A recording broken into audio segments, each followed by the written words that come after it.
ನಮಸ್ಕಾರ. ಜ್ಯೂರಿಸ್ಪ್ರುಡೆನ್ಸಿನ 4ನೆಯ ಯೂನಿಟ್ನಲ್ಲಿದ್ದೀವಿ ನಾವು.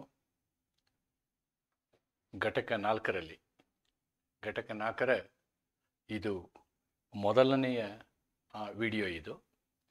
ಈ ಘಟಕ 1, 2 ಮತ್ತು 3ರಲ್ಲಿ ನಾವು ನ್ಯಾಯಶಾಸ್ತ್ರ ಅಂದ್ರೇನು, ಕಾನೂನು ಅಂದ್ರೇನು, ಕಾನೂನಿನ ಉಪಯೋಗಗಳೇನು, ಕಾನೂನಿನ ಮೂಲಗಳೇನು, ನ್ಯಾಯ ಅಂದ್ರೇನು, ಯಾವ ಥರದ ನ್ಯಾಯಗಳು, ಇದೆಲ್ಲವನ್ನು ನೋಡಿದ್ದೀವಿ. So far we have seen the law, we have seen the justice, and also we have seen the basic principles of jurisprudence, including various schools. In the 4th unit, today we are starting the new chapter, the legal concepts of rights and duties. ಅಂದರೆ ಹಕ್ಕುಗಳು ಮತ್ತು ಕರ್ತವ್ಯಗಳು ಎಂಬ ಕಾನೂನಿನ ಪರಿಕಲ್ಪನೆ. that we are going to see today. ಹಕ್ಕುಗಳು ಅಂದ್ರೇನು, ಕರ್ತವ್ಯಗಳು ಅಂದ್ರೇನು ಅಂತಕ್ಕಂಥದ್ದನ್ನು ನಾವು ನೋಡ್ತೀವಿ. ಬಹುಶಃ ಇದು 3 ವಿಡಿಯೋದಲ್ಲಿ ನಾನು ಇದನ್ನು ವಿಭಜನೆ ಮಾಡ್ತೀನಿ. ಒಂದು, ಕಾನೂನಾತ್ಮಕ ಹಕ್ಕುಗಳು ಕರ್ತವ್ಯಗಳು ಅಂತಕ್ಕಂಥದ್ದನ್ನು, ಮತ್ತು ಈ ಹಕ್ಕುಗಳು ಅಂತಕ್ಕಂಥದ್ದನ್ನು ನಾವು ವಿಸ್ತೃತವಾಗಿ ನೋಡಬೇಕು. The concept of rights in a wider sense ಅಂತ ಹೇಳ್ತಾರೆ. that we are going to see. And there is a Hafid's concept is there on the legal rights or the rights, wider concept ಮೇಲೆ that is one very important concept. ಈ 3 ವಿಷಯಗಳ ಮೇಲೇನೂ ನಾನು ನಿಮಗೆ ವಿವಿಧ ಪ್ರಶ್ನೆ ಪತ್ರಿಕೆಗಳಲ್ಲಿ ಪ್ರಶ್ನೆಗಳನ್ನು ನೋಡಿದ್ದೀನಿ. ಆ ಪ್ರಶ್ನೆಗಳ ಆಧಾರದ ಮೇಲೆ ನಾನು ಇವತ್ತಿನ ಈ ಒಂದು ವಿಡಿಯೋನ ನಿಮಗೆ ಮಾಡ್ತಾ ಇರೋದು. ಇಲ್ಲಿ ನಾನು ಮೊದಲಿನ ಈ ವಿಡಿಯೋದಲ್ಲಿ ಈ ಹಕ್ಕು ಮತ್ತು ಕರ್ತವ್ಯದ ಕಾನ್ಸೆಪ್ಟ್ಗಳನ್ನು ನಿಮ್ಮ ಮುಂದೆ ತರಲಿಕ್ಕೆ ಇಷ್ಟಪಡ್ತೀನಿ. ಈ ಒಂದು ವಿಡಿಯೋನಲ್ಲಿ ನಾವು ಏನೇನು ನೋಡ್ಬೋದು ಅಂತ ಹೇಳೋದಾದರೆ, we are going to look at these things. What do you understand by right, ಮತ್ತು ಈ ಹಕ್ಕುಗಳ ಮುಖ್ಯ ಲಕ್ಷಣಗಳೇನು, ಮತ್ತು ಹಕ್ಕುಗಳಲ್ಲಿಯ ಪ್ರಕಾರಗಳೆಷ್ಟು. We are going to see what is right, essential features of right and types of right. Then we are also going to look at duties, ಕರ್ತವ್ಯಗಳನ್ನು ನೋಡ್ತೀವಿ. ಕರ್ತವ್ಯಗಳ ಲಕ್ಷಣಗಳೇನು ಮತ್ತು ಕರ್ತವ್ಯಗಳಲ್ಲಿ ಪ್ರಕಾರಗಳೇನು ಅಂತಕ್ಕಂಥದ್ದನ್ನು. ಇದೆಲ್ಲದಕ್ಕಿಂತ ಬಹಳ ಮುಖ್ಯವಾಗಿ ಈ ಹಕ್ಕು ಮತ್ತು ಕರ್ತವ್ಯದ ಮಧ್ಯದಲ್ಲಿರ್ತಕ್ಕಂಥ ಸಂಬಂಧ ಏನು ಅಂತಕ್ಕಂಥದ್ದನ್ನು, what is the relation between the rights and duties ಅಂತಕ್ಕಂಥದ್ದನ್ನು, ಮತ್ತು ಈ ಹಕ್ಕುಗಳ ಬಗ್ಗೆ ಇರತಕ್ಕಂತಹ ವ್ಯಾಖ್ಯಾನಗಳನ್ನು, what are all the definitions of right. Then characteristics of legal rights.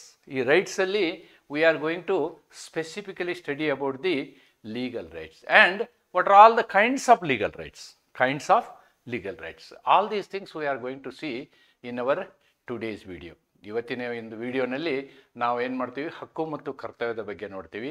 2 ವಿಷಯಗಳ ಲಕ್ಷಣಗಳನ್ನು ನೋಡ್ತೀವಿ. ಹಕ್ಕುಗಳು ಮತ್ತು ಕರ್ತವ್ಯಗಳಲ್ಲಿ ಪ್ರಕಾರಗಳನ್ನು ನೋಡ್ತೀವಿ. ಹಕ್ಕು ಮತ್ತು ಕರ್ತವ್ಯದ ಮಧ್ಯೆ ಇರತಕ್ಕಂಥ ಸಂಬಂಧವನ್ನು ನೋಡ್ತೀವಿ. ಮತ್ತು ಜ್ಯೂರಿಸ್ಟ್ರು ಇದ್ರ ಮೇಲೆ ಏನೇನು ವ್ಯಾಖ್ಯಾನವನ್ನು ಮಾಡಿದ್ದಾರೆ, definitions, those definitions we are going to see. And finally, what are all the specific legal rights that are available to us, general rights, legal rights, that we are going to see in our video today. Concept of rights and duties. First let us know what is right. ಹಕ್ಕುಗಳು ಅಂದರೇನು, ಹಕ್ಕುಗಳು ಅಂದರೇನು ಅಂತಕ್ಕಂಥದ್ದನ್ನು ದಿನನಿತ್ಯದಲ್ಲಿ ನಾವು ನೋಡ್ಬೋದು. ಅವನ ಹಕ್ಕು, ಇವನ ಹಕ್ಕು, ನಮ್ಮ ಹಕ್ಕು, ಆಸ್ತಿ ಹಕ್ಕು, ಮತ ಹಾಕುವ ಹಕ್ಕು, ಈ ರೀತಿಯಾದಂಥ ಅನೇಕ ಹಕ್ಕುಗಳನ್ನು ನಾವು ಕಾಣ್ತೀವಿ. ಅಲ್ಲಿ ಹಕ್ಕುಗಳಿಗೆ ನಾವು ಒಂದು ಅರ್ಥ ಕೊಡೋದಾದರೆ, ಹಕ್ಕು ನಿಮಗೆ ಬರಬೇಕು ಅಂತಂದರೆ ಅದಕ್ಕೊಂದು ಕಾನೂನಿನ ಸಿಂಬಾಲ್ ಇರಬೇಕು. There must be somebody who can give you that right. Then only it is right. Otherwise we cannot treat it as a right. Therefore law is very important in determining what is right. Okay, rights are legal entitlements. ನೋಡಿ, legal ಕಾನೂನಾತ್ಮಕ ಮಾನ್ಯತೆ ಇರುತ್ತೆ ಅದಕ್ಕೆ ಹಕ್ಕು ಅಂದರೆ, ಮತ್ತು ಅದು ಕಾನೂನಿನಿಂದ ರಕ್ಷಿಸಲ್ಪಟ್ಟಿರುತ್ತದೆ. Entitlements recognised and protected by law. ಕಾನೂನು ಆ ನಿಮ್ಮ ಹಕ್ಕನ್ನು ಗುರುತಿಸ್ತದೆ ಮತ್ತು ಆ ಹಕ್ಕನ್ನು ಕಾನೂನಿನ ಮುಖಾಂತರ ನೀವೇನು ಮಾಡ್ಬೋದು, ನಿಮ್ಮನ್ನು ರಕ್ಷಿಸ್ಕೋಬೋದು. ಫಾರ್ ಎಕ್ಸಾಂಪಲ್, ನಿಮ್ಮ ಮೂಲಭೂತ ಹಕ್ಕಿನ ಹರಣ ಆದರೆ ನೀವೇನು ಮಾಡ್ಬೋದು, ಕೋರ್ಟಿಗೆ ಹೋದರೆ ನಿಮಗೆ various writs are there. Writs of habeas corpus, mandamus, quo warranto, certiorari and prohibition. All these writs are there. Even otherwise also orders can be issued by the judiciary. So ಆ ರೀತಿಯಾಗಿ ಕಾನೂನಿನ ರಕ್ಷಣೆ ಇರ್ತದೆ, ಹಕ್ಕಿಗೆ ಕಾನೂನಿನ ರಕ್ಷಣೆ. which allow a person to do or to have something. ಈ ಹಕ್ಕು ನಿಮಗೇನು ಮಾಡ್ತದೆ, ಏನಾದರೂ ಕೃತ್ಯವನ್ನು ಮಾಡಲಿಕ್ಕೆ ನಿಮಗೆ ಹಕ್ಕು ಸಿಗ್ತದೆ. ಈಗ ಮಾತನಾಡುವ ಹಕ್ಕು, ನಾನು ನಿಮ್ಮ ಹತ್ರ ಮಾತಾಡ್ತಾ ಇದ್ದೀನಿ, ಈ ಹಕ್ಕು ನನಗೆ ನಮ್ಮ ಸಂವಿಧಾನದಿಂದ ಗುರುತಿಸಲ್ಪಟ್ಟಿದೆ. It is given to me that I can speak. I can speak to many audience and now I am speaking to the students who are my subscribers. There are more than 3,500 subscribers are there for my educational channel and I am trying to communicate to them. This is my right. This is my right. Okay. Then to have something, not only that, I can purchase something. For the whole setup of this class, I have purchased so many electronic gadgets, a interactive board, a system, then certain monitors and its interface, software, everything I have purchased. So that is what I am holding. Nan hatra ide. It cannot be taken by anybody. So ownership rights, intellectual property rights, IPR, trademark rights, ಅವು physical property ಅಲ್ಲ. They are not tangible property. Intangible properties, ಕಣ್ಣಿಗೆ ಕಾಣೋದಿಲ್ಲ ಅಂತಹ ಪ್ರಾಪರ್ಟಿಗಳು. ಇವೆಲ್ಲವುಗಳಿಗೂ ನಮ್ಮ ಕಾನೂನು ರಕ್ಷಣೆಯನ್ನು ಕೊಡ್ತದೆ. ಅಂಥದಕ್ಕೆ ನಾವೇನು ಹೇಳ್ತೀವಿ, ಹಕ್ಕು ಅಂತ ಹೇಳ್ತೀವಿ. So this concept should be very clear in your mind. Once we call A right normally in a narrow sense, right is always recognized and protected by law. What is recognized and protected by law, that is your right. ಹಕ್ಕು ಅಂದರೆ ಕಾನೂನಿನಿಂದ ಮಾನ್ಯತೆ ಮತ್ತು ರಕ್ಷಣೆ ಪಡೆದ ಒಂದು ವ್ಯವಸ್ಥೆ. ಹಕ್ಕುಗಳು ಅವು ವ್ಯಕ್ತಿಗೆ ಏನನ್ನಾದರೂ ಮಾಡಲು, you can do something. If you pass LLB, you can practise. So that once you pass LLB, take the sanad, then that is your right to practice. Bar Council of India Act gives you the right. So a law is giving you the right. ಏನನ್ನಾದರೂ ಮಾಡಲು ಮತ್ತು ಪಡೆಯಲು. You can purchase a property, you can purchase a TV, you can purchase a utensil, you can purchase a house, you can purchase a flat, you can purchase a goodwill also. Anybody is doing some business is flourished like anything, then he wants to sell.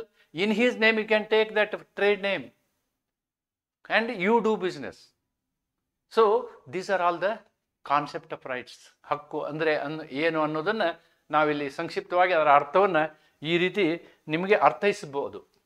ಆಮೇಲೆ ಈ ಒಂದು ಹಕ್ಕಿನ ಲಕ್ಷಣಗಳೇನು, ಹಕ್ಕಿಗೆ what are all the essential features of the rights. Essential features of rights.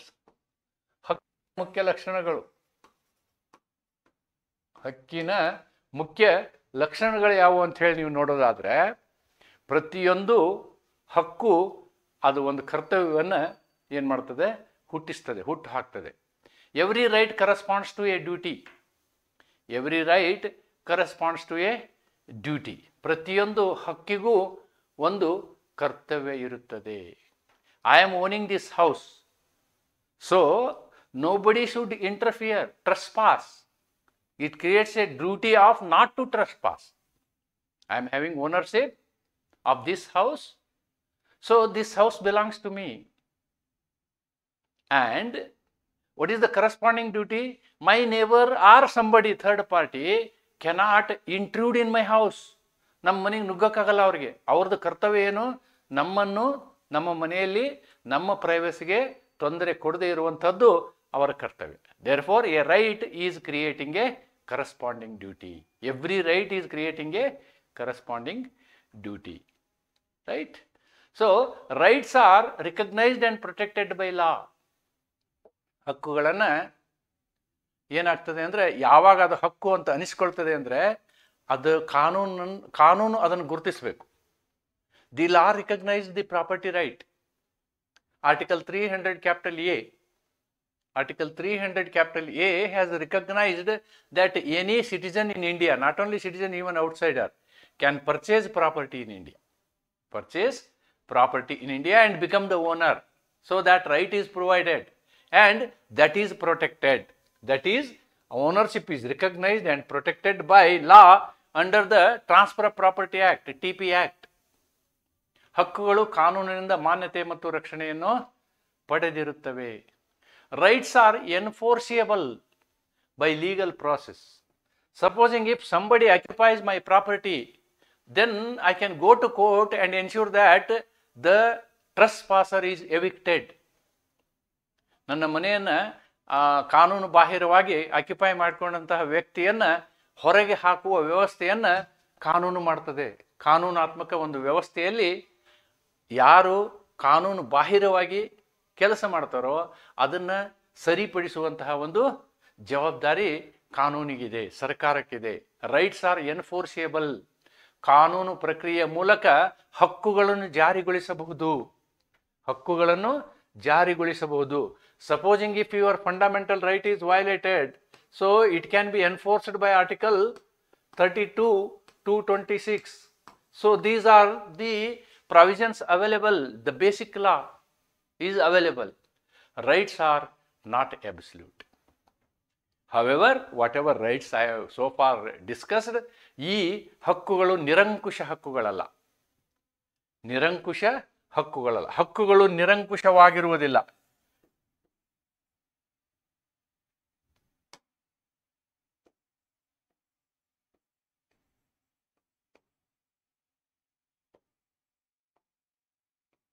ಹಕ್ಕುಗಳು ನಿರಂಕುಶವಲ್ಲ.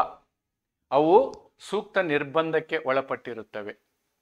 For example, right to life and personal liberty can be taken by the procedure established by law. Similarly, right to speak, article 19(1)A, right to speak, ವಾಕ್ ಸ್ವಾತಂತ್ರ್ಯ, restricted by article 19(2). ನಿಮಗೆ ಏನು ಅಂತಂದರೆ ಸಮಂಜಸವಾದಂತಹ ನಿರ್ಬಂಧವನ್ನು ಹೇರಿದ್ದಾರೆ. ಏನು ನಿರ್ಬಂಧ? ನನಗೆ ಮಾತನಾಡುವ ಹಕ್ಕಿದೆ ಅಂತಂದು ನಾನು ಎಲ್ಲರಿಗೂ ಬೈಕೊಂಡು ತಿರುಗಾಡೋದಲ್ಲ. ನಾನು ಮಾತನಾಡುವುದು ಸಮಾಜಕ್ಕೆ ಒಳ್ಳೆಯದಾಗಬೇಕು. It should help the society, it should help the students.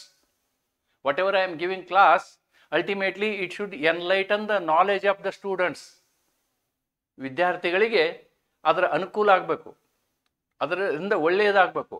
ಅದು ಕಾನೂನಾತ್ಮಕವಾಗಿ ಇರುವಂತಹ ಹಕ್ಕು. ಆದರೆ ನಾನು ಯಾರಿಗೋ ಬೈಯೋದಾಗಲಿ, ಇನ್ನೊಬ್ಬರನ್ನ ಅನ್ನೆಸರಿಯಾಗಿ ತೇಜೋವಧೆ ಮಾಡೋದಾಗಲಿ, ಅದು 19(1)A ಅಂದರೆ ಕಾನೂನಿನಲ್ಲಿಲ್ಲ, ಅಥವಾ ಮೂಲಭೂತ ಹಕ್ಕು ಅಲ್ಲ.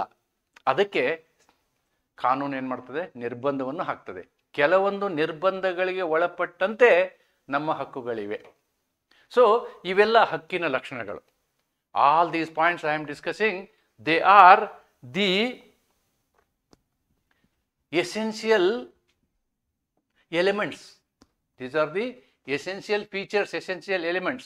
ಇವೆಲ್ಲ ಇರ್ತದೆ. ಹಕ್ಕು ಅಂದರೆ ಇದೆಲ್ಲವನ್ನು ಒಳಗೊಂಡಿರುತ್ತೆ. ಈ 4 ಕಾರಣಗಳು ನಾನೇನು ಹೇಳಿದ್ದೀನಿ, ಈ ಎಲ್ಲ ಕಾರಣಗಳು ಅದರಲ್ಲಿ ಇರುತ್ತೆ ಅನ್ನೋದನ್ನು ನೀವು ನೋಡ್ಬೋದು. Then types of rights.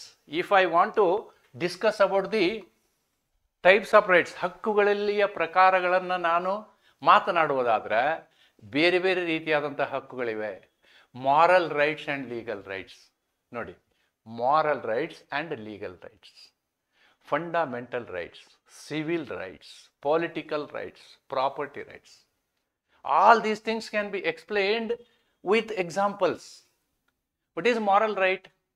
Respect your father, respect your mother, respect elders, respect your teachers. Then respect the religion, respect other religion. All these things are moral rights. Normally, moral rights are societal rights and they are not enforceable by law. ಕಾನೂನಿನಿಂದ ಎಲ್ಲ ಸಂದರ್ಭದಲ್ಲಿಯೂ ಈ ನೈತಿಕ ಹಕ್ಕುಗಳನ್ನು ಕಾನೂನಿನ ಮೂಲಕ ಜಾರಿಗೊಳಿಸಲಾಗೋದಿಲ್ಲ. ಸಮಾಜದಲ್ಲಿರ್ತಕ್ಕಂಥ ಒಳ್ಳೆಯ ಜನರು ಏನಿರ್ತಾರೆ, ಹೆಚ್ಚು ಜನರು ಒಳ್ಳೆಯತನವನ್ನು ಮಾಡೋದರಿಂದ ಅದು ನಾಗರಿಕ ಸಮಾಜ ಆಗ್ತದೆ. ಅದು ಅಲ್ಲಿ ನೈತಿಕತೆಯ ಮಟ್ಟ ದೊಡ್ಡದಾಗಿರುತ್ತದೆ. What about legal rights? Legal rights are all those rights which are protected by law. Legal rights are those rights protected by law. ನಾ ಹಿಂದಿನ ಸ್ಲೈಡಲ್ಲಿ ಏನು ಹೇಳಿದ್ನಲ್ವಾ, all those rights are legal rights. ಕಾನೂನಾತ್ಮಕ ಹಕ್ಕುಗಳು ಏನಾಗ್ತದೆ ಅಂದರೆ ಕಾನೂನಿನಿಂದ ರಕ್ಷಿಸಲ್ಪಡುತ್ತವೆ ಆ್ಯಂಡ್ ಎನ್ಫೋರ್ಸ್ಡ್ ಬೈ ಲಾ, ಕಾನೂನಿನಿಂದ ಜಾರಿಗೊಳಿಸಲ್ಪಡುತ್ತವೆ. ಮೂಲಭೂತ ಹಕ್ಕುಗಳು, ನ್ಯಾಚುರಲ್ ರೈಟ್ಸ್. ಮೂಲಭೂತ ಹಕ್ಕುಗಳಲ್ಲಿ natural rights are also there. Natural rights, ನೈಸರ್ಗಿಕ ಹಕ್ಕುಗಳು. Human rights, international human rights. All these fundamental rights are expressly mentioned in part 3 of the Indian Constitution. Part 3 of our Constitution from Article 12 to 35. Especially Article 14 to 30. Actually, these are the real rights. Article 14 to 30 are the real rights, fundamental rights, ಮೂಲಭೂತ ಹಕ್ಕುಗಳು. ನಮ್ಮ ಸಂವಿಧಾನದಲ್ಲಿ ನಾವು ಈ ಹಕ್ಕುಗಳನ್ನು ಗುರುತಿಸಿದ್ದೀವಿ. We have recognized expressly in our constitution. ಇವಕ್ಕೆ ನಾವೇನು ಹೇಳ್ತೀವಿ? ಫಂಡಮೆಂಟಲ್ ರೈಟ್ಸ್ ಅಂತ ಹೇಳ್ತೀವಿ. Okay, so in these rights there was one right that was 19(1)(f). One right was there, that right was 19(1)(f). This 19(1)(f) was the property right.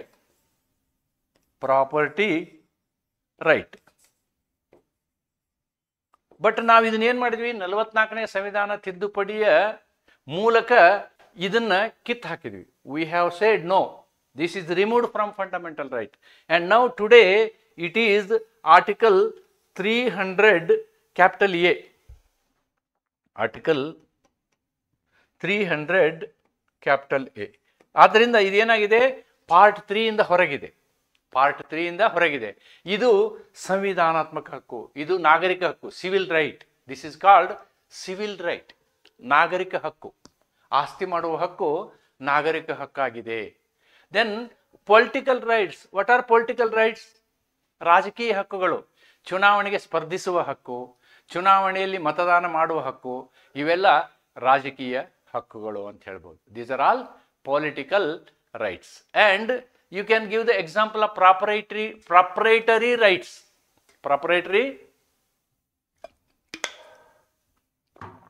What are all proprietary rights? Owning immovable property. ಚರಾಸ್ತಿಯನ್ನು ಹೊಂದುವಂತಹ ಹಕ್ಕು.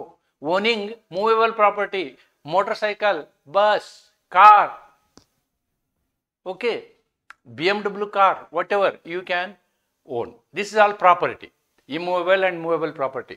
Intellectual property rights, IPR, intellectual property rights, trademark, copyright. All these are the properties. Supposing if you write a book on Constitution, you write a book on jurisprudence, this book cannot be copied by anybody. That is your intellectual property. You are bringing a film, Lagan. That is the intellectual property of that producer and the writer. So, these are also proprietary rights. So, these are all total types of rights.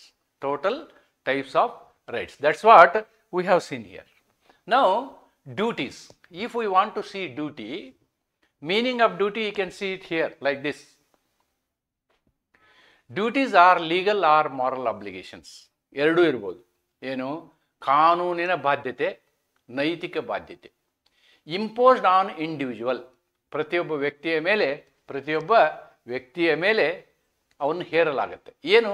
To perform, ಅದನ್ನು ಅವನು ಪಾಲಿಸಬೇಕು.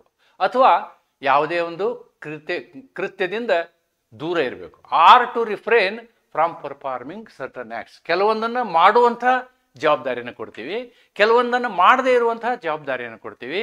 ಅವುಗಳಿಗೆ ನಾವೇನು ಹೇಳ್ತೀವಿ? ಕರ್ತವ್ಯ ಅಂತ ಹೇಳ್ತೀವಿ.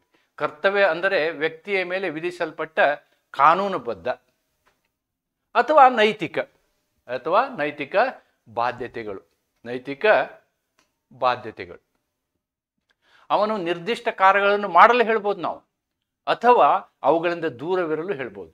ಅಂತಹ ನಿರ್ದೇಶನಗಳಿಗೆ ಅವನು ಬಾಧ್ಯನಾಗಿರ್ತಾನೆ. ಇವಕ್ಕೆ ನಾವೇನು ಹೇಳ್ತೀವಿ?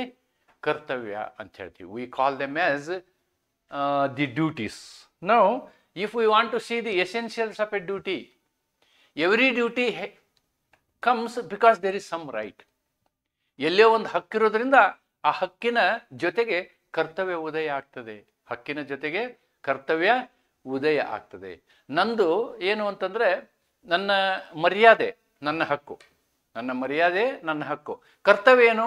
ಉಳಿದವರು ನನ್ನ ಮರ್ಯಾದೆಯನ್ನು ಕುಂದುಗೊಳಿಸಬಾರ್ದು, ಅದು ಅವರ ಕರ್ತವ್ಯ. ಎಲ್ಲಿ ಹಕ್ಕಿದೆಯೋ ಅಲ್ಲಿ ಕರ್ತವ್ಯ create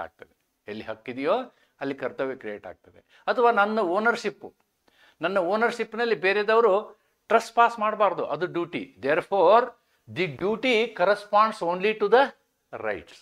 duties may be legal or moral. ನೋಡಿ, duties may be legal or moral. ಈ ಒಂದು ಕರ್ತವ್ಯಗಳು ನೈತಿಕವಾಗಿ ಇರ್ಬೋದು, ಕಾನೂನುಬದ್ಧವಾಗಿರ್ಬೋದು. ಯಾವುದು ಕಾನೂನಾತ್ಮಕ ಹಕ್ಕಿರುತ್ತೋ ಅದಕ್ಕೆ ಕಾನೂನಾತ್ಮಕ ಡ್ಯೂಟಿ ಇರುತ್ತೆ. ಯಾವುದು ನೈತಿಕವಾದ ಹಕ್ಕಿರುತ್ತೋ ಅದಕ್ಕೆ ನೈತಿಕವಾದ ಡ್ಯೂಟಿ ಇರುತ್ತೆ.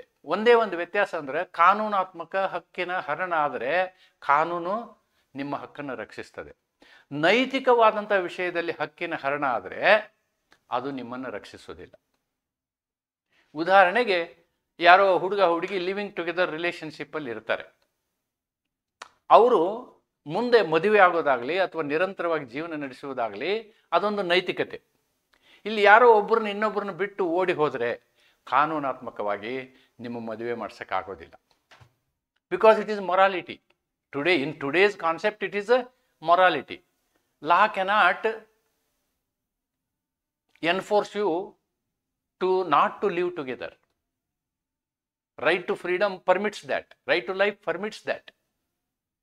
That is why once you tell a girl that I am going to marry, it is your moral duty to marry, commit the marriage. It is not a legal duty. If you say marry, after some time you say I don't want to marry, law cannot protect it. Then breach of legal duty leads to legal consequences. Nodi, breach of moral duty having no consequence. You will get bad name in the society. That is the consequence. Oh, ಎಂತ ಒಳ್ಳೆಯವನಿಲ್ಲಪ್ಪ ಅವನು ಅಂಥೇಳಿ ಸಮಾಜ ನಿಮ್ಮನ್ನು ತೆಗಳಬಹುದಷ್ಟೇ, ಆದರೆ ಕಾನೂನಾತ್ಮಕ ಪರಿಣಾಮಗಳಾಗೋದಿಲ್ಲ. ಆದರೆ ನೀವು ಕಾನೂನಾತ್ಮಕ ಕರ್ತವ್ಯಗಳಲ್ಲಿ ಏನಾದರೂ ನೀವು ಕರ್ತವ್ಯ ಮಾಡದೆ ಹೋದರೆ, ಕರ್ತವ್ಯಬದ್ಧರಾಗಿಲ್ಲದಿದ್ದರೆ ಕಾನೂನು ತಕ್ಕ ಪರಿಣಾಮವನ್ನು ನಿಮ್ಮ ಮೇಲೆ ಮಾಡ್ತದೆ. It will take its own course, ಆ್ಯಕ್ಷನನ್ನು ತಗೊಳ್ತದೆ. ಇದು ಡ್ಯೂಟಿಗೆ ಸಂಬಂಧಪಟ್ಟಂತಹ ಲಕ್ಷಣಗಳು.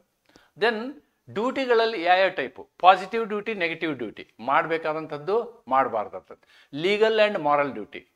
Then fundamental duty. ಎಸ್, ಇದು ಲೀಗಲ್ ಆ್ಯಂಡ್ ಮಾರಲ್ ಡ್ಯೂಟಿ ನಾನು ಹಿಂದೆ ಎಕ್ಸ್ಪ್ಲೇನ್ ಮಾಡಿದ್ದೀನಿ.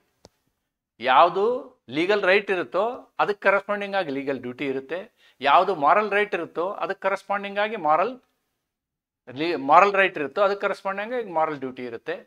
ಆದರೆ fundamental duties, these are very important for any nation. These duties are very important. These duties in our constitution they were not there till 1976. These duties were not there. However, in the 42nd CAA, 42ನೇ ಸಂವಿಧಾನ ತಿದ್ದುಪಡಿ 1976ರಲ್ಲಿ ನಾವೇನು ಮಾಡಿದ್ವಿ, ಸಂವಿಧಾನಕ್ಕೆ part 4A ಸೇರಿಸಿದ್ವಿ. Part 4A ಸೇರಿಸಿದ್ವಿ. ಈ 4Aನಲ್ಲಿ ನಾವು 10 ಡ್ಯೂಟಿಗಳನ್ನು ತೆಗೆದುಕೊಂಡು ಬಂದ್ವಿ under article 51 capital A. Article 51 capital A. ಇದರಲ್ಲಿ ಎ ಬಿ ಸಿ ಡಿ ಅಂತ ಡ್ಯೂಟಿ ಇದೆ, up to GHI, up to I 10 ಡ್ಯೂಟಿಗಳನ್ನ. ಆಮೇಲೆ ಒಂದು ಡ್ಯೂಟಿಯನ್ನು ಆಮೇಲೆ ಆ್ಯಡ್ ಮಾಡಿದ್ವಿ, ಕೆ ಅಂತಕ್ಕಂಥ ಒಂದು ಡ್ಯೂಟಿಯನ್ನು ಆಮೇಲೆ ಆ್ಯಡ್ ಮಾಡಿದ್ವಿ. ಇವೆಲ್ಲವೂ ಫಂಡಮೆಂಟಲ್ ಡ್ಯೂಟೀಸ್. ಫಂಡಮೆಂಟಲ್ ಡ್ಯೂಟೀಸ್ ಅಂದರೆ ದೇಶದ ಐಕ್ಯತೆಯನ್ನು ಕಾಪಾಡುವುದು, ನಮ್ಮ ಸ್ವಾತಂತ್ರ್ಯಕ್ಕೆ ಹೋರಾಡಿದವರ ಏನು ಅವರ ಆದರ್ಶಗಳನ್ನು ನಾವು ಪಾಲಿಸುವುದು, ಅವರನ್ನು ಗೌರವಿಸುವುದು, ರಾಷ್ಟ್ರದ ಧ್ವಜವನ್ನು, ರಾಷ್ಟ್ರದ ಗೀತೆಯನ್ನು, ರಾಷ್ಟ್ರಗೀತೆಯನ್ನು ಗೌರವಿಸುವುದು, ಮತ್ತು ಮಾನ್ಯುಮೆಂಟ್ಸನ್ನು ಗೌರವಿಸುವುದು, ಸರ್ಕಾರಿ ಯಾವುದೇ ಆಸ್ತಿ ಪಾಸ್ತಿಗಳನ್ನು ನಾಶಪಡಿಸದೇ ಇರುವುದು, ಆಮೇಲೆ ಪರಿಸರವನ್ನು ರಕ್ಷಿಸುವುದು, ಪ್ರಾಣಿಗಳ ಬಗ್ಗೆ ಸಹಕಾರ ಭಾವನೆಯನ್ನು ಹೊಂದಿರುವುದು, ಪ್ರಾಣಿಗಳಿಗೆ ಹಿಂಸೆ ಕೊಡದೇ ಇರುವಂಥದ್ದು, ಈ ರೀತಿಯಾದಂಥ ಅನೇಕ ಮಕ್ಕಳಿಗೆ ಶಿಕ್ಷಣ ಕೊಡಿಸುವಂಥದ್ದು. ಇದು ಲಾಸ್ಟಿಗೆ ಬಂದದ್ದು 11ನೇದ್ದು ಮಕ್ಕಳಿಗೆ ಶಿಕ್ಷಣ ಕೊಡುವಂಥದ್ದು. ಇವೆಲ್ಲವುಗಳ ನಮ್ಮ ಮೂಲಭೂತ ಕರ್ತವ್ಯ ಆಗಿದ್ದಾವೆ ಅಂತಕ್ಕಂಥದ್ದು. ದೆನ್ ಪಬ್ಲಿಕ್ ಡ್ಯೂಟಿ, ಸಾರ್ವಜನಿಕ ಕರ್ತವ್ಯಗಳು. ಸಾರ್ವಜನಿಕವಾಗಿ ನಾವು ಮನೆ ಕಸನ ರಸ್ತೆಗೆ ಎಸೆಯೋದು, ಇದು ಅಗೇನೆಸ್ಟ್ ಪಬ್ಲಿಕ್ ಡ್ಯೂಟಿ. ಆ ಕಸದ ವಿಲೇವಾರಿ ನೀವು ಹೇಗೆ ಮಾಡಬೇಕು ಹಾಗೆ ಮಾಡಬೇಕು. ಆಮೇಲೆ ರಾತ್ರಿ 10 ಗಂಟೆ ಮೇಲೆ ಪಟಾಕಿ ಹಾರಿಸುವಂಥದ್ದು, against public duty. Private duties are those duties which are belonging to in your relation, in your company, in your friends, in your society, in your association. All those are private duties. A contract, a private duty. Breach of contract, it is a private issue, right? Marriage, divorce, a private issue. In that you have got so many responsibilities which are called duties. ಈ ರೀತಿಯಾಗಿ ಡ್ಯೂಟಿಗಳನ್ನು ಈ ರೀತಿ ನೀವೇನು ಮಾಡ್ಬೋದು, ವರ್ಗೀಕರಣ ಮಾಡ್ಬೋದು. Yes, relationship between rights and duties which I have discussed again. No right without a duty, no duty without a right. ಹಕ್ಕು ಇಲ್ಲದೆ ಕರ್ತವ್ಯ ಇಲ್ಲ, ಕರ್ತವ್ಯ ಇಲ್ಲದೆ ಹಕ್ಕು ಇಲ್ಲ. Rights and duties are correlative and complementary. ಒಂದು ಕಡೆ ಡ್ಯೂಟಿ ಇದೆ ಅಂದರೆ ಇನ್ನೊಂದು ಕಡೆ ಹಕ್ಕಿದೆ ಅಂತ ಅರ್ಥ. ಒಂದು ಕಡೆ ಹಕ್ಕಿದೆ ಅಂದರೆ ಇನ್ನೊಂದು ಕಡೆ ಡ್ಯೂಟಿ ಇದೆ ಅಂತ ಅರ್ಥ. Both are related. Rights and duties are correlated. Jural correlatives ಅಂತಾರೆ, ಜ್ಯೂರಲ್ ಕೋರಿಲೇಷನ್ ಅಂಥೇಳಿ ಹೇಳ್ತಾರೆ. Yes, definition. ಎಸ್, ನಾವು will come to the real jurisprudence. ಇಲ್ಲಿವರೆಗೆ ನಾನು ನಿಮ್ಮ ಜೊತೆ ಮಾತಾಡಿದ್ದೇನು ಅಂತಂದರೆ, ಯಾವ ರೀತಿಯಾದಂಥ ಹಕ್ಕುಗಳಿದ್ದಾವೆ, ಹೇಗಿದ್ದಾವೆ, ಅವುಗಳ ಲಕ್ಷಣಗಳೇನು, ಆಮೇಲೆ ಅವುಗಳ ವಿಧಗಳೇನು, ಕರ್ತವ್ಯಗಳ ವಿಧಗಳೇನು ಅಂತ ನೋಡಿದ್ದೀವಿ.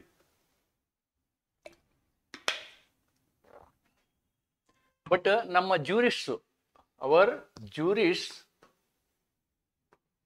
What they think about rights, ನಾನು ಸಾಮಾನ್ಯ ಏನು ಮಾಡಿದ್ದೀನಿ ಅಂದರೆ, ನನ್ನ ಜೂರಿಸ್ಪ್ರುಡೆನ್ಸ್ ಕ್ಲಾಸಲ್ಲಿ ಎಲ್ಲ ಒಂದೇ ಥರದ 4-5 ಜೂರಿಸ್ಟ್ಗಳನ್ನು ನಿಮ್ಮ ಮುಂದೆ ತಂದಿದ್ದೀನಿ. ನಾನು ಎಲ್ಲರನ್ನೂ ತಂದಿಲ್ಲ. I have not brought all the people, only few, and repeatedly the same names are coming, because you read about these people separately as a philosophy. ಆವಾಗ ನಿಮಗೆ ಇವೆಲ್ಲವನ್ನು ನೆನಪಿಡ್ಲಿಕ್ಕೆ ಸಾಧ್ಯ ಆಗ್ತದೆ. ಅದರ್ವೈಸ್ ಇವುಗಳನ್ನು ಒಂದು ಕಡೆ ಬರ್ಕೊಂಡು, ಒಬ್ಬ ಜಾನ್ ಆಸ್ಟಿನ್ ಲಾ ಬಗ್ಗೆ ಏನು ಹೇಳಿದ್ದಾನೆ, ಜಸ್ಟಿಸ್ ಬಗ್ಗೆ ಏನು ಹೇಳಿದ್ದಾನೆ, ರೈಟ್ಸ್ ಬಗ್ಗೆ ಏನು ಹೇಳಿದ್ದಾನೆ. ಸಲ್ಮನ್ ಲಾ ಬಗ್ಗೆ ಏನು ಹೇಳಿದ್ದಾನೆ, ಜಸ್ಟಿಸ್ ಬಗ್ಗೆ ಏನು ಹೇಳಿದ್ದಾನೆ, ರೈಟ್ಸ್ ಬಗ್ಗೆ ಏನು ಹೇಳಿದ್ದಾನೆ. All these things you can make a table, so then it will be easy for you to remember. Now you see, John Austin, command theory. John Austin, the concept is command theory. A right is a faculty which resides in a determinate party. ನಿರ್ದಿಷ್ಟ ಮನುಷ್ಯ, ನಿರ್ದಿಷ್ಟ ವ್ಯಕ್ತಿ, ಅದನ್ನು ಆ ವ್ಯಕ್ತಿನ ನೀವು ಗುರುತಿಸ್ಬೋದು. ನಿರ್ದಿಷ್ಟ ವ್ಯಕ್ತಿ ಯಾರು? ಜೀವ ಇರುವಂಥ ಮನುಷ್ಯ, ಹುಡುಗ ಹುಡುಗಿ, company, association. So they are all determinant. Society, union, ಇವೆಲ್ಲ ಡಿಟರ್ಮಿನೆಂಟ್. ಅಂಥವ್ರಿಗೆ ಇರ್ತಕ್ಕಂಥ ಒಂದು faculty by virtue of a given law. ಈ ಫ್ಯಾಕಲ್ಟಿಯನ್ನು ಯಾರು ಕೊಟ್ಟರೆ ನಿಮಗೆ? Right is a faculty resides in you, ನಿಮ್ಮ ಹತ್ರ ಇರ್ತದದು. It is with you, within you, but it is given by virtue of a law. ನಿಮ್ಗೆ ಯಾರು ಕೊಟ್ಟಾರ ಇದನ್ನ? This is given by law, and which avails against a party R parties. ನೋಡಿ, ಈ ಹಕ್ಕನ್ನು ನೀವೇನು ಮಾಡ್ಬೋದು, ಬೇರೆಯವರ ಮೇಲೆ ನೀವು ಅದನ್ನು ಸಾಧಿಸಬಹುದು. ಹಕ್ಕು ಎಂದರೆ ನಿರ್ದಿಷ್ಟ ವ್ಯಕ್ತಿಯಲ್ಲಿ ಕಾನೂನಿನಿಂದ ಕಲ್ಪಿಸಲ್ಪಟ್ಟ ಸಾಮರ್ಥ್ಯ. ಅದು ಇನ್ನೊಬ್ಬ ವ್ಯಕ್ತಿಯ ವಿರುದ್ಧ ಜಾರಿಗೊಳಿಸಬಹುದು. ಇನ್ನೊಂದು ವ್ಯಕ್ತಿಯ ವಿರುದ್ಧ ನೀವೇನು ಮಾಡ್ಬೋದು, ಜಾರಿಗೊಳಿಸಬಹುದು. You can enforce it on others. Don't come to my land, this is my land, I am owner, no don't come. You can give him a direction, you can give him you can enforce him not to come, right? This is your book, you have written a book, you have got a copyright. If anybody makes a copy of it and sells in the market, then you can bring a case on him under Copyright Act.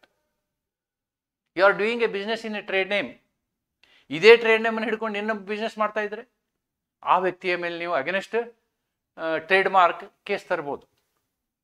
You can tell him you don't do ಅನ್ನೋದು ಇದರ ಅರ್ಥ.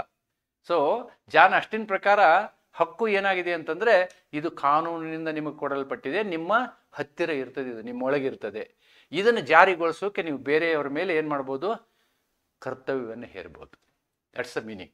What Salmond has said, a right is an interest recognised. ನೋಡಿ, this is also an interest in you, recognised and protected by rule of right.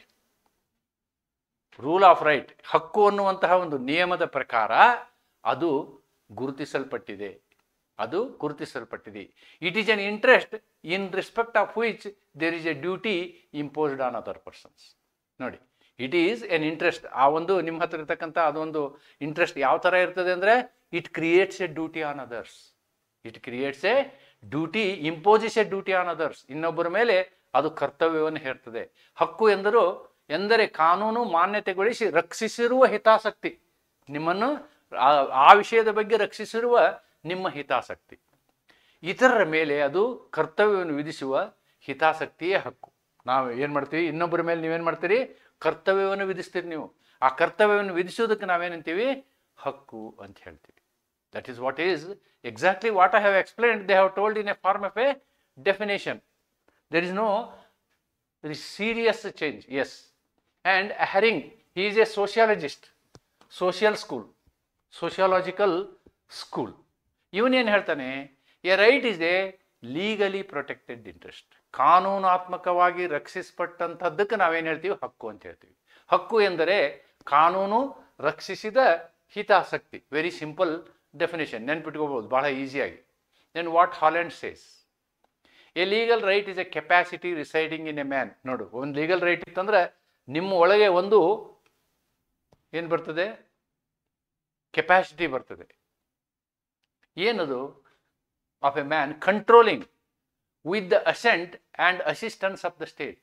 ನೀವು ಅದನ್ನು ರಕ್ಷಿಸ್ಕೊಳ್ಬೋದು, ನಿಯಂತ್ರಿಸ್ಕೊಳ್ಬೋದು. ಅದಕ್ಕೆ ಯಾರು help ಮಾಡ್ತಾರೆ, ರಾಜ್ಯ ಹೆಲ್ಪ್ ಮಾಡ್ತದೆ. ರಾಜ್ಯ ಹೆಲ್ಪ್ ಮಾಡ್ತದೆ ಯಾವಾಗ, ಬೇರೆಯವರದ್ದು ನಿಮ್ಗೆ ಕಿತ್ಕೊಳ್ಳೋಕೆ ಹೋದರೆ, ದ ಆ್ಯಕ್ಷನ್ಸ್ ಆಫ್ ಅದರ್ಸ್. ಬೇರೆಯವರು ಆ ಹಕ್ಕನ್ನು ಕಿತ್ಕೊಳ್ಳೋಕೆ ಹೋದರೆ ರಾಜ್ಯ ನಿಮಗೆ ಹೆಲ್ಪ್ ಮಾಡಿ ಅದನ್ನು ಉಳಿಸ್ಕೊಡ್ತದೆ. ಕಾನೂನು ಹಕ್ಕು ಎಂದರೆ ರಾಜ್ಯದ ಒಪ್ಪಿಗೆ ಹಾಗೂ ಸಹಕಾರದೊಂದಿಗೆ ಒಬ್ಬ ವ್ಯಕ್ತಿಗೆ ಇತರರ ಕ್ರಿಯೆಗಳ ಮೇಲೆ ನಿಯಂತ್ರಣ ಸಾಧಿಸಲು ಇರುವಂತಹ ಸಾಮರ್ಥ್ಯ. ಬೇರೆಯವರು ಅದರ ಮೇಲೆ ಕ್ರಿಯೆಗಳನ್ನು ಮಾಡಲಿಕ್ಕಾಗೋದಿಲ್ಲ, ನೀವು ಮಾತ್ರ ಮಾಡ್ಬೋದು. ನಿಮ್ಮ ಹೊಲದಲ್ಲಿ ನೀವು ಬೆಳೆ ಬೆಳಿಬೋದು, ಥರ್ಡ್ ಪಾರ್ಟಿ ಬಂದು ಬೆಳೆಯೋಕ್ಕಾಗಲ್ಲ. ನಿಮ್ಮ ಹೊಲದಲ್ಲಿ ನೀವು ಕಾಫಿ ಗಿಡ ನೆಡ್ಬೋದು, ಅದರ ಫಲ ನೀವು ತೊಗೋಬೋದು. ಕಾಫಿ ಗಿಡ ನೀವು ನೆಡೋದು, ಯಾರೋ ಬಂದು ಫಲ ತೊಗೊಳಕ್ಕಾಗಲ್ಲ. So that is your right. What Pollock says, a right is freedom allowed and protected by law. ನೋಡಿ, he thinks right as a freedom ಅಂದರೆ ನೀವು ನಿಮ್ಮೊಂದು ಏನು ವ್ಯಾಪ್ತಿ ಇರ್ತದಲ್ಲ, ಅದರಲ್ಲಿ ನೀವೇನು ಬೇಕಾದರೂ ಮಾಡ್ಬೋದು. ನಿಮಗೆ ಆ ಸ್ವಾತಂತ್ರ್ಯ ಇದೆ. ನಿಮ್ಮೊಂದು ಜಮೀನಲ್ಲಿ ನೀವೇನು ಬೇಕಾದರೂ ಮಾಡ್ಬೋದು. ನೀವೊಂದು ಪುಸ್ತಕ ಬರೀಬೇಕು, ಯಾವುದೇ ರೀತಿಯಲ್ಲಿ ನೀವು ಬರಿಬೋದು. ಒಂದು ನಾಟಕ ಮಾಡಬೇಕು, ನೀವು ಯಾವುದೇ ರೀತಿಯಲ್ಲಿ ಮಾಡ್ಬೋದು. ಅದು ನಿಮ್ಮ ಹಕ್ಕು. That is your right. ನಾನು ಪಾಠ ಮಾಡಬೇಕು, ಯಾವುದೇ ರೀತಿಯಲ್ಲಿ ಮಾಡ್ಬೋದು. ನಾನು ಕನ್ನಡದಲ್ಲೇ ಮಾಡಬೇಕಂತೇನಿಲ್ಲ. I can do in English, I can do in other language. ಅದು ಆ ಸ್ವಾತಂತ್ರ್ಯ ನನಗಿದೆ, ಅದು ನನ್ನ ಹಕ್ಕು. That is my, but it should be protected by law. It should be protected by law. My YouTube class is protected under 19(1)(a), under Article 19(1)(a), which is a fundamental right. ಆ fundamental right ಪ್ರಕಾರ ನನಗೆ ಸ್ವತಂತ್ರ ಇದೆ ನಾನು ಪಾಠ ಮಾಡುವಂಥದ್ದು. I cannot be restricted unless I defame somebody. If I defame somebody, then there is a chance that Google will block my YouTube channel. That's also there. So it is my fundamental right or my legal rights are always protected by the law. That's what Pulak is telling. So these are all the concepts. Then characteristic of legal rights. See, whatever so far I have discussed were all types of rights. Whatever so far I have discussed were all types of rights. Now I am discussing rights in strict sense. Rights in strict sense. Strict sense are legal rights. In other words, they are called legal rights. ಹಕ್ಕುಗಳನ್ನು ನಾನು ಕೇವಲ ಕಾನೂನಾತ್ಮಕ ಹಕ್ಕುಗಳ ಬಗ್ಗೆ ಈಗ ಚರ್ಚೆಯನ್ನು ಮಾಡ್ತೀನಿ. This is what is important. Probably the question that is going to be asked is, what are legal rights? What are legal rights? Types of legal rights. Question may be like this, because jurisprudence is much interested in the concept of legal rights. This is one chapter of the syllabus. Then comes wider, right in wider sense. That is a separate chapter, a separate video I am coming up, right? Existence under a law. What are the characteristics of legal right? Legal rights are actually codified and written in a law. They are available in a law. Legal rights are available in a law. ಕಾನೂನಿನ ಅಡಿಯಲ್ಲಿ ಅಸ್ತಿತ್ವವನ್ನು ಹೊಂದಿದವೆ. A legal right exists only because it is recognized by law. I have fundamental right only because the right is available in part 3 of the Constitution under Article 19(1)(a). I am having my life very safe because my fundamental right is available in Article 21. And I can do any business profession because my right of making business, trade or profession is available under an Article 19(1)(g). That is the right. In other words, a legal right exists only because it is recognized by law. Law has permitted us. Law has permitted us to have certain rights. ಕಾನೂನು ಹಕ್ಕು ಕಾನೂನು ಮಾನ್ಯಗೊಳಿಸುವುದರಿಂದ ಮಾತ್ರ ಅಸ್ತಿತ್ವದಲ್ಲಿರುತ್ತದೆ. ಕಾನೂನು ಹಕ್ಕು ಎಲ್ಲಿವರೆಗೆ ಇರ್ತದೆ? ಕಾನೂನು ಅದನ್ನು ಮಾನ್ಯಗೊಳಿಸಬೇಕು, ಅಲ್ಲಿವರೆಗೆ ಇರ್ತದೆ. If the law is withdrawn, for example, there is a public transport.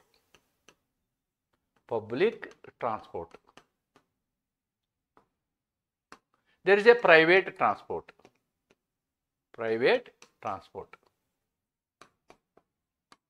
Both are competing. But one day the government may bring a order, a reasonable restriction under 19(5) or 19(6).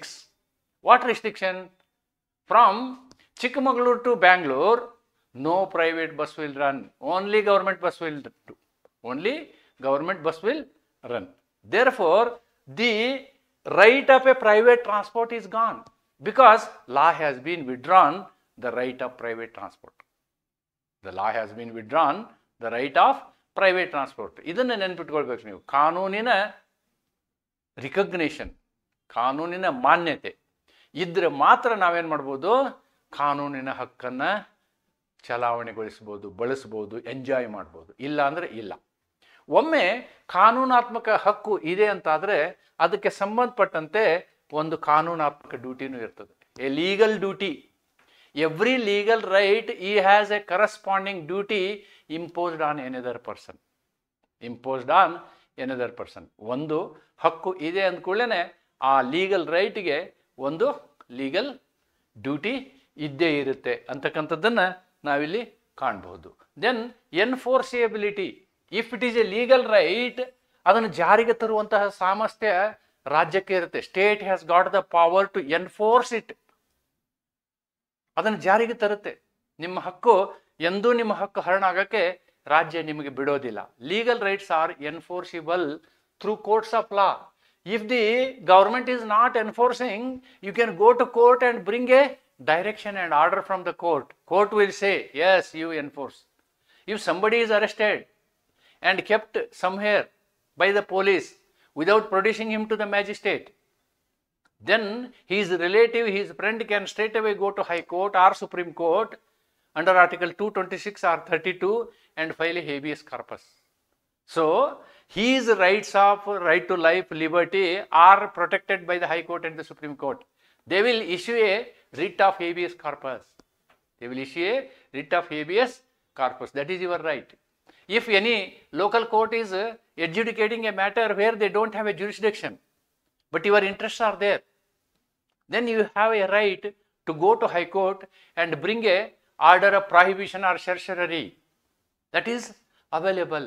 That is available. That's the very important beauty of enforceability in the concept of jurisprudence. Subject of right. Person who is enjoying is a subject. He is a person. The person in whom the rights resides. ಅವನಿಗೆ ನಾವೇನು ಹೇಳ್ತೀವಿ? Subject of right ಅಂತ ಹೇಳ್ತೀವಿ. Owner of the right, subject of the right. ಹಕ್ಕುಗಳನ್ನು ಹೊಂದಿರುವ ವ್ಯಕ್ತಿ. ಹಕ್ಕು ಯಾರ ಅಸ್ತಿತ್ವದಲ್ಲಿದೆಯೋ ಆ ವ್ಯಕ್ತಿಯನ್ನು ಹಕ್ಕಿನ ವಿಷಯ ಅಥವಾ ಹಕ್ಕುದಾರನೆಂದು ಕರೆಯಲಾಗುತ್ತದೆ.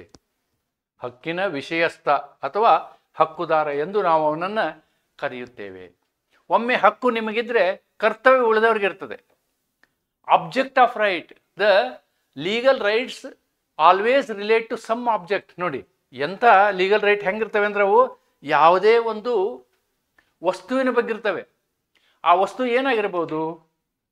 ಒಂದು ಪರ್ಸನ್ ಆಗಿರ್ಬೋದು, ವ್ಯಕ್ತಿ ಆಗಿರ್ಬೋದು, ಅಥವಾ ಒಂದು ಪ್ರಾಪರ್ಟಿ ಆಗಿರ್ಬೋದು, ಅಥವಾ ಒಂದು ಕ್ರಿಯೆ ಆಗಿರ್ಬೋದು. ಒಂದು ಕ್ರಿಯೆ. Now I am speaking, it is an act. I am making a drama, it is an action. I am singing a song, it is an act. ಇವೆಲ್ಲವುಗಳು ಕೂಡ ಹಕ್ಕುಗಳು ಈ ಮೂರು ರೂಪದಲ್ಲಿರ್ತವೆ. ವ್ಯಕ್ತಿಯ ವಿಷಯದಲ್ಲಿ ಹಕ್ಕಿರ್ಬೋದು, ಪ್ರಾಪರ್ಟಿ ವಿಷಯದಲ್ಲಿ ಹಕ್ಕಿರ್ಬೋದು, ಅಥವಾ ತಮ್ಮ ಕ್ರಿಯೆಯ ವಿಷಯದಲ್ಲಿ ಹಕ್ಕಿರ್ಬೋದು. Over which the right is exercised. ಅವುಗಳ ಮೇಲೆ ಕಾನೂನು ಹಕ್ಕು ಯಾವಾಗಲೂ ಒಂದು ವಸ್ತುವಿನ ಮೇಲೆ ಇರ್ತದೆ. ವಸ್ತು ಇರ್ಬೋದು, ವ್ಯಕ್ತಿ ಇರ್ಬೋದು, ಆಸ್ತಿ ಇರ್ಬೋದು, ಅಥವಾ ಒಂದು ಪ್ರಕ್ರಿಯೆ ಇರ್ಬೋದು. ಇವೆಲ್ಲವೂ ಕೂಡ ಏನು? ಈ ಹಕ್ಕಿನ ವಿಷಯಗಳು, ಹಕ್ಕಿನ ವಸ್ತುಗಳು, ಹಕ್ಕಿನ ಆಬ್ಜೆಕ್ಟ್ಗಳು ಅಂಥೇಳಿ ನಾವು ಹೇಳ್ಬೋದು. Then recognition and protection. Legal rights are recognised and protected by the authority of the state. ಯಾರು ಇದನ್ನು ರಕ್ಷಿಸ್ತಾರೆ? ರಾಜ್ಯದ ಅಧಿಕಾರಿಗಳು. ರಾಜ್ಯದ ಪ್ರಾಧಿಕಾರ ಏನಿರ್ತದಲ್ಲ, it may be police, it may be tahsildar, right, it may be DC, or it may be the minister. Those people will protect our rights. These rights are not, legal rights are not absolute. They are subject to reasonable restriction ಅನ್ನೋದನ್ನು ನಾವು constitution study ಮಾಡುವಾಗ ಕಲ್ತಿದ್ದೀವಿ. Fundamental rights ಮಾಡುವಾಗ ಕಲ್ತಿರ್ತೇವೆ. ಕಾನೂನು ಹಕ್ಕುಗಳು ಸೂಕ್ತ ನಿರ್ಬಂಧಗಳಿಗೆ ಒಳಪಟ್ಟಿರುತ್ತವೆ. Dynamic in nature. ಸ್ಥಿರವಾದದ್ದಲ್ಲ. ಇದಕ್ಕೆ ನೀವು ಚರಿತ್ರಾತ್ಮಕ ಸ್ವಭಾವ ಅಂತ ಬರಿಬೇಡಿ. ಇದನ್ನ ಅಸ್ಥಿರತೆ,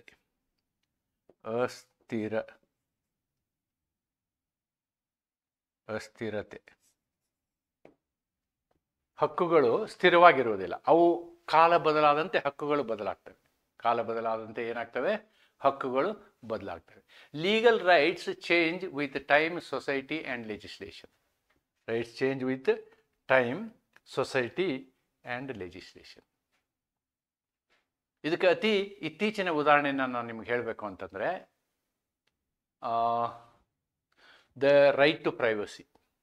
ನೋಡಿ, ಒಂದು ಕಾಲದಲ್ಲಿ ರೈಟ್ ಟು ಪ್ರೈವಸಿ ಇರಲಿಲ್ಲ. ಖಾಸಗಿತನದ ಹಕ್ಕು ಮೂಲಭೂತ ಹಕ್ಕು ಆಗಿರಲಿಲ್ಲ.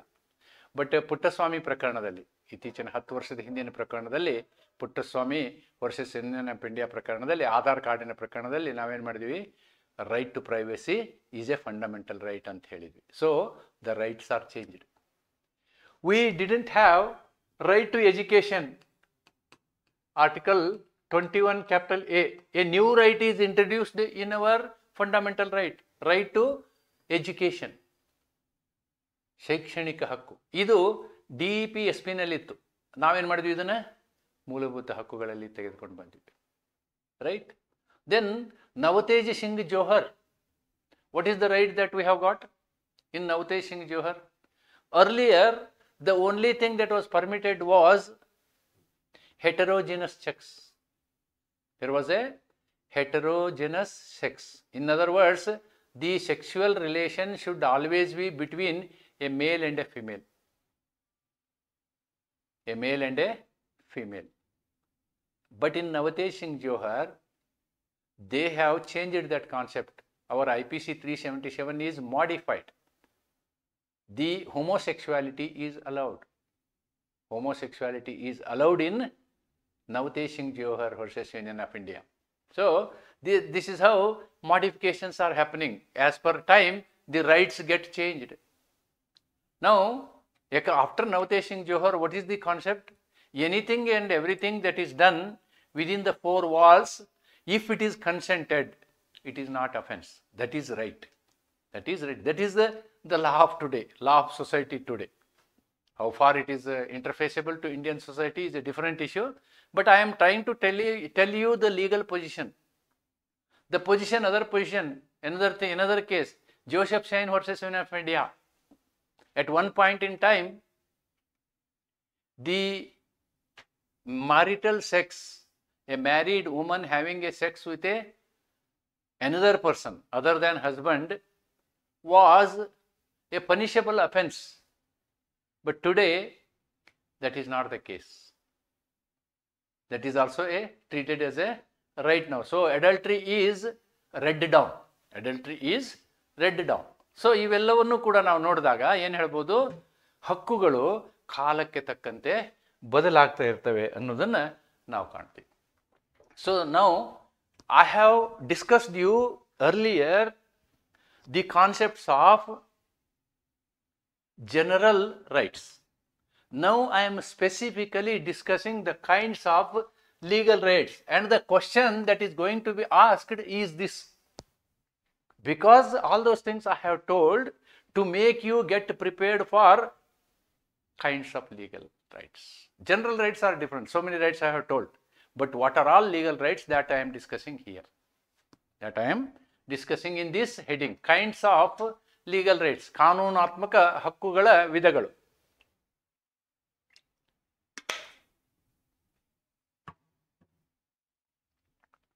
See, perfect and imperfect right.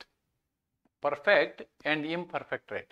Perfect right is that right which is enforceable by law in courts. This is actually a legal right. This is actually a legal right because that can be enforced in law. That can be enforced in law, but sometimes this becomes a imperfect right. ಸಂಪೂರ್ಣ ಹಕ್ಕು ನ್ಯಾಯಾಲಯದಲ್ಲಿ ಕಾನೂನಿನ ಮೂಲಕ ಜಾರಿಗೊಳಿಸಬಹುದಾದ ಹಕ್ಕುಗಳು ನಾನು ಸಾಕಷ್ಟು example ಕೊಟ್ಟಿದ್ದೀನಿ. Then what is imperfect right? If taking a pronote you have given a loan, if the loan is not paid within 3 years, you should immediately file a suit. If you don't file a suit, it becomes a time-barred debt. It becomes a time-barred. Then you cannot enforce it by law. Not enforceable by law. ಹಂಗೆ ನೀವು ವಸೂಲು ಮಾಡ್ಕೋಬೋದು, ಇಲ್ಲ ಅಂತಲ್ಲ. ಅವನು ಸಾಲನೇ, ಸಾಲಗಾರನಿಂದ ಅವನೇನು ಮುಕ್ತಿ ಹೊಂದೋದಿಲ್ಲ. ಆದರೆ ನೀವು ಆ ಸಾಲವನ್ನು ಕಾನೂನಾತ್ಮಕವಾಗಿ ವಸೂಲು ಮಾಡೋಕ್ಕಾಗಲ್ಲ. ಅಂಥ ರೈಟ್ಸ್ಗಳಿಗೆ ಏನಂತೀವಿ ನಾವು? ಇಂಪರ್ಫೆಕ್ಟ್ ರೈಟ್ಸ್, ಅಸಂಪೂರ್ಣ ಹಕ್ಕುಗಳು. ಕಾನೂನು ಮಾನ್ಯಗೊಳಿಸಿದರೂ ಅವುಗಳನ್ನು ನೀವು ನ್ಯಾಯಾಲಯದಲ್ಲಿ ವಸೂಲು ಮಾಡೋಕ್ಕಾಗಲ್ಲ. Example is time border debt. ಯಾರಿಗೋ ದುಡ್ಡು ಕೊಟ್ಟಿರ್ತೀರಿ, ಅದಕ್ಕೆ ನೋಡಿ ನೀವು ಬ್ಯಾಂಕಲ್ಲಿ ಲೋನ್ ಕೊಟ್ಟಿದ್ರೆ 3 ವರ್ಷದೊಳಗೆ ಅವ್ರು ಒಂದ್ಸಲ ಕರೆಸಿ ನಿಮ್ಮ ಕಡೆಯಿಂದ ಒಂದು ಲೆಟರ್ ಬರ್ಸ್ಕೊತಾರೆ. ಏನಂತ? I will pay all the remaining instalments ಅಂತ. ಎವ್ರಿ 3 years ಅದನ್ನು ರಿವೈಸ್ ಮಾಡ್ತಾರೆ. ಯಾಕೆ ಅಂದರೆ ಈ ಲಿಮಿಟೇಷನ್ ಲಾದಲ್ಲಿ ಬರುತ್ತಿದ್ದು. ಈ ಲಿಮಿಟೇಷನ್ ಆ್ಯಕ್ಟ್ ಇದೆಯಲ್ವಾ, ಈ ಲಿಮಿಟೇಷನ್ ಆ್ಯಕ್ಟ್ ಏನು ಹೇಳುತ್ತೆ ಅಂತಂದರೆ, ಯಾವುದೇ ಸಾಲ ತೊಗೊಂಡ್ರೆ 3 ವರ್ಷದೊಳಗೆ ತೀರಿಸ್ಬೇಕು. 3 ವರ್ಷದೊಳಗೆ ಅವ್ನು ತೀರಿಸಲಿಲ್ಲ ಅಂದರೆ ನೀವು ಕೋರ್ಟಿಗೆ ಕೇಸ್ ಹಾಕಬೇಕು. ಆವಾಗ ಅದು ಪರ್ಫೆಕ್ಟ್ ರೈಟ್. ಒಮ್ಮೆ ನೀವು ಕೇಸ್ ಹಾಕಲಿಲ್ಲ ಅಂದರೆ it becomes imperfect right. That's it. Okay, then positive and negative rights. The second one is positive and negative rights. ಧನಾತ್ಮಕ, ಋಣಾತ್ಮಕ ಹಕ್ಕುಗಳು. Right to do or demand something is positive right. Right to do or demand something. ನೀವು ಇಂಥದ್ದು ಮಾಡಬೇಕು ಅಂತ ಹೇಳುವಂಥದ್ದು. For example, I am employing A servant and I am paying for him, then I have got a right to tell him you do this. To tell him you do this. He has to do it. we are entering into a contract. Contractual obligation has to be performed. So performing, I can insist on him, you perform this. These things are positive right. Performance of a contract. Performance of a contract is a positive right.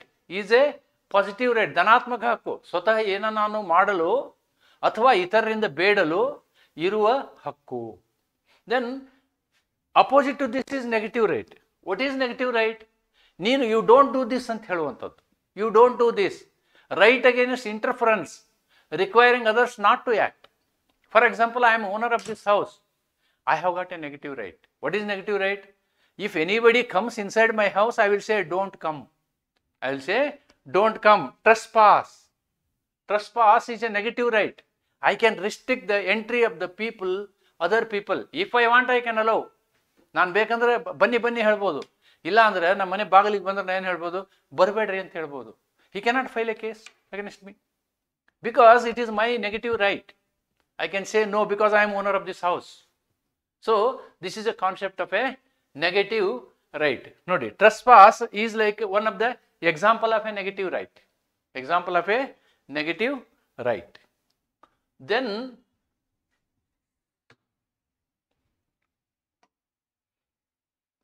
real and personal rights. Nodi, personal ಎರಡು ಸಲ ಬರ್ತದೆ. Don't get confused. Here also you are getting personal. Here somewhere also you are getting personal. I will explain the difference. All these rights what are mentioned in the jurisprudence of Mahajan, I have taken it for discussion because these things you are supposed to write in the examination as a kinds of legal rights. Real rights, real available against the whole world. Ownership. Ownership is a real right. It is against the whole world. Once you are owner of a particular property, nobody in the world can take it. He can purchase. Then you will get consideration. ವಾಸ್ತವ ಹಕ್ಕು. ಜಗತ್ತಿನ ಎಲ್ಲರ ವಿರುದ್ಧ ಇರತಕ್ಕಂಥ ಹಕ್ಕುಗಳನ್ನ ನಾವೇನಂತೀವಿ? ವಾಸ್ತವವಾದ ಹಕ್ಕು ಅಂತೀವಿ. Then what is personal right? Real right, personal right. Right available against specific individual. Specific individual. Right to claim debt. ನೋಡಿ, ನೀವು ಯಾರಿಗೋ ಸಾಲ ಕೊಟ್ಟಿರ್ತೀರಿ. ಸಾಲ ವಸೂಲನ್ನ ನೀವು ಇಡೀ ಜಗತ್ತಿನವರು ಎಲ್ಲರೂ ಕೊಟ್ಬಿಟ್ರಪ್ಪ ನಾನು ಸಾಲ ಅಂತ ಹೇಳಕ್ಕಾಗಲ್ಲ. That right is available only against a particular person. A has given loan to B. A has given loan to B and C is a security. C is a surety. Therefore, A can exercise this right only on B or on C. Only on B or on C. Such rights are called personal rights. ವೈಯಕ್ತಿಕ ಹಕ್ಕುಗಳು. ಅವ್ರ ಮೇಲೆ ಮಾತ್ರ ನಾವು ಈ ಹಕ್ಕನ್ನು ಜಾರಿಗೊಳಿಸಬಹುದು. ವಸೂಲಿ ಹಕ್ಕನ್ನು ಯಾರ ಮೇಲೆ ಜಾರಿಗೊಳಿಸಬಹುದು? ಬಿ ಯ ಮೇಲೆ ಅಥವಾ ಸಿ ಯ ಮೇಲೆ. Because C is security, B is the principal debtor. ಅವ್ರ ಮೇಲೆ ನಾವೇನು ಮಾಡ್ಬೋದು? ಈ ಒಂದು ಕೇಸನ್ನು ಹಾಕ್ಬೋದು. That is what is the meaning of real and personal rights. Then proprietary and personal rights. Proprietary and personal rights ಈ ಸಿಚುವೇಶನ್ಗೆ ಸಂಬಂಧಪಟ್ಟಂಗೆ ಆಸ್ತಿ ಸಂಬಂಧಿತ ಮತ್ತು ವೈಯಕ್ತಿಕ ಹಕ್ಕುಗಳು. ಆಸ್ತಿ ಸಂಬಂಧಿತ ಹಕ್ಕು ಅಂದ್ರೇನು? Right related to property having monetary value. ನೋಡಿ, ಅದಕ್ಕಿರ್ತಕ್ಕಂಥ ಬೆಲೆ ಅದು ಏನಿದೆ? Proprietary right. ಒಂದು ಆಸ್ತಿ ನಿಮಗಿದೆ ಅಂದರೆ ಆ ಆಸ್ತಿಗೆ ಒಂದು ಮೌಲ್ಯ ಇರ್ತದಲ್ವಾ, ಆ ಮೌಲ್ಯ ನಿಮ್ಮ ಹಕ್ಕದು. ಮಾರಿದಾಗ ನಿಮಗೆ ಸಿಗುವಂತಹ ಹಕ್ಕು. ಮಾರಿದಾಗ ನಿಮಗೆ ಸಿಗುವಂತಹ ಹಕ್ಕು. Then what is personal right? Right relating to personal status or relationships. Personal status or relationships. For example, ನಿಮ್ಮ ಪರ್ಸನಲ್ ರೈಟ್ ಏನು? ಇರುವಂಥ ಆಸ್ತಿನ ನೀವು ಮಾರ್ಬೋದು, ಯಾರಿಗಾರ ಗಿಫ್ಟ್ ಕೊಡ್ಬೋದು. That is your personal right. ದೇವಸ್ಥಾನಕ್ಕೆ ಕೊಡ್ಬೋದು, ಟ್ರಸ್ಟಿಗೆ ಕೊಡ್ಬೋದು, ವಕ್ಫ್ ಬೋರ್ಡಿಗೆ ಕೊಡ್ಬೋದು. That is your personal right. See, proprietary right will get you the monetary value. Personal right is that right which you can do. You can donate. To marry, you can marry anybody. It is your personal right. If somebody insists that he only should marry, that is not correct. It is your personal wish and will. You can marry anybody. That is your personal right. Right? Then right in rem and right in personam. In rem and in personam rights ಬಹಳಷ್ಟು ಸಲ ನಮಗೆ use ಆಗ್ತದೆ ಇದು. This is Several times in the law we are using this. Even in argument you have to say this. So many times you will be bound to use these words in your practice. So these are very important words. ಬಹಳ ಮಹತ್ವದ ಶಬ್ದಗಳಿವೆ. What is right in rem? A right enforceable against the whole world. Ownership. Ownership is a right you can enforce on the whole world. Right in rem. Right in rem. The example is ownership again. Ownership. ಬೇರೆ ಯಾರಿಗೂ ನೀವು ಏನು ಮಾಡ್ಬೋದು, ಆ ಹಕ್ಕನ್ನು ಜಾರಿಗೊಳಿಸ್ಬೋದು. ಯಾರು ನೀವು ಇದು ನಂದು, ನೀವು ಯಾರು ಬರಬಾರ್ದು ಅಂತ. Right in person means enforceable against a specific person. If you want to file a divorce decree, you cannot file it in for the whole world. Either you have to file it for your husband or you have to file it against your wife. ನೀವು ಹೆಂಡತಿ ಮೇಲೆ ಆ ಹಕ್ಕು ಚಲಾಯಿಸ್ಬೋದು, divorce ಹಕ್ಕನ್ನು, ಅಥವಾ ಗಂಡನ ಮೇಲೆ ಚಲಾಯಿಸಬಹುದು, ಆದರೆ ಬೇರೆ ಯಾರ ಮೇಲೂ ಮಾಡೋಕ್ಕಾಗಲ್ಲ. Right in personam is enforceable against specific person. Against specific person, ಕೇವಲ ಕೆಲವು ವ್ಯಕ್ತಿಗಳ ಮೇಲೆ, ಕೆಲವು ನಿರ್ದಿಷ್ಟ ವ್ಯಕ್ತಿಗಳ ಮೇಲೆ ನೀವು ಆ ಹಕ್ಕನ್ನು ಜಾರಿಗೆಗೊಳಿಸ್ಬೋದು. That is what is the right in personam. And then comes the primary and secondary rights. ಪ್ರಾಥಮಿಕ ಹಕ್ಕುಗಳು ಮತ್ತು ಪರ್ಯಾಯ ಅಥವಾ ದ್ವಿತೀಯ ಹಕ್ಕುಗಳು. Primary right, right existing independently without relation to a wrong. Without relation to a wrong. ಇಲ್ಲಿ ಯಾರು ತಪ್ಪು ಮಾಡಬೇಕಂತೇನಿಲ್ಲ, ಯಾರು ತಪ್ಪು ಮಾಡಬೇಕು ಅಂತೇನಿಲ್ಲ, ಅದು ನಿಮಗೆ ಇಂಡಿಪೆಂಡೆಂಟ್ ಆಗಿರ್ತದೆ. ಅದಕ್ಕೆ ಪ್ರೈಮರಿ ರೈಟ್ ಅಂತೀವಿ. Reputation, property, then copyright, trademark right, all these are primary rights. It is available to you. ಅದಕ್ಕೆ ಇನ್ನೊಬ್ರು ಡ್ಯೂಟಿ ಮಾಡಬೇಕು ಅಥವಾ ಇದು ಇನ್ನೊಬ್ರು ತಪ್ಪು ಮಾಡಬೇಕು ಅಂತೇನಿಲ್ಲ, ನಿಮ್ಮ ಹತ್ರ ಇರ್ತವೆ. All those things are available to you. What are all secondary duty, secondary rights? Secondary right arises when the primary right is violated. ನೋಡಿ, the right arising as a result of violation of primary right. Secondary right ಯಾವಾಗ ಬರ್ತದೆ? Primary ರೈಟನ್ನು violate ಮಾಡಿದಾಗ. For example, there is a contract. Contract is breached. Contract ಇದ್ದಾಗ enforcement right ಇರುತ್ತೆ. Contract breach ಆದಮೇಲೆ ಮುಗ್ದೆ ಹೋಯಿತು, ಕಾಂಟ್ರಾಕ್ಟಿನ ಕತೆ ಮುಗೀತು, ಹೊಸ ರೈಟ್ಸ್ ಉತ್ಪನ್ನ ಆಗ್ತವೆ. They are secondary rights. When a contract is breached, the contract act will come into picture. And breach of contract, what are the actions? The action may be compensation, the action may be injunction, the action may be specific performance. So new rights will be created. These new rights are called secondary rights. Nodi, primary rights in contract it is written, those are primary rights. Then the contract, the moment it is breached, new rights will emerge. Those are called secondary rights. Secondary rights arising as a result of violation of primary right. Remedial right, right to sue for defamation. Nodi, reputation is your primary right.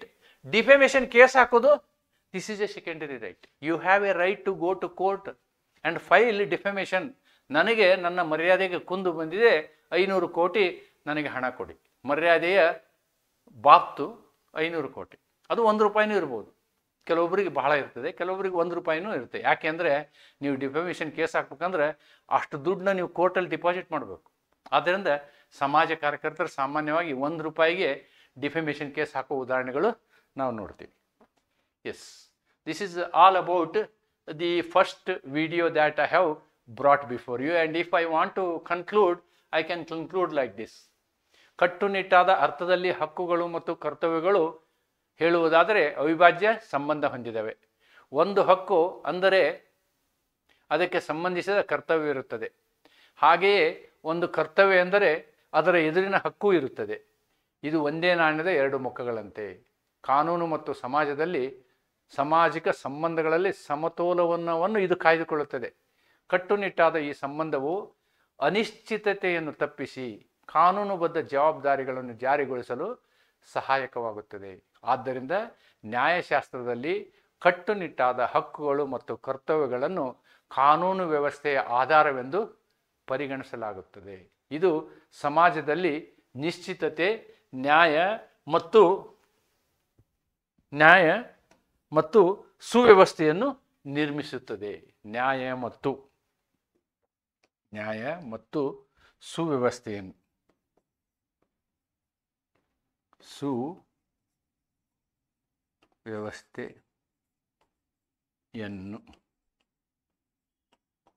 ನಿರ್ಮಿಸುತ್ತದೆ.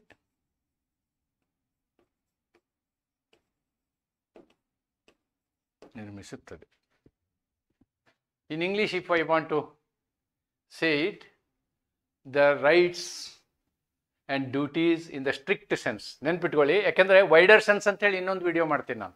What ever I have discussed in this video, they are in strict sense. In other words, legal duties ಅಂದರೂ ಒಂದೇ, legal rights ಅಂದರೂ ಒಂದೇ, strict sense ಅಂದರೂ ಒಂದೇ. Rights ಇನ್ strict sense ಅಂದರೂ ಒಂದೇ, right ಇನ್ legal rights ಅಂದ್ರೂ ಒಂದೇ. Are inseparably linked. Rights and duties in strict sense are inseparably linked. A right strictly implies a corresponding duty, and a duty implies a correlative right. They are two sides of a same coin, ensuring a balance in legal and social relations. The strict relations avoid vagueness, ensures that legal obligations are enforceable. Hence, in jurisprudence, strict rights and duties are considered the foundation of a legal order, creating certainty, justice, and responsibility in society. So, this is all about the concept of rights and duties. So, this is the introduction lecture of Unit 4, Rights and Duties. And in my next lecture, I will discuss right in wider sense. Right in wider sense ಕೂಡ ನಿಮ್ಮ ಪರೀಕ್ಷೆಗಿದೆ. ಇದನ್ನು ನಾನು ನಿಮಗೆ ಮುಂದಿನ ವಿಡಿಯೋದಲ್ಲಿ ವಿವರವಾಗಿ ತೆಗೆದುಕೊಂಡು ಬರ್ತೇನೆ ಅಂತ ಹೇಳ್ತಾ, ಇದಲ್ಲದೆ there is a jurist. That jurist is called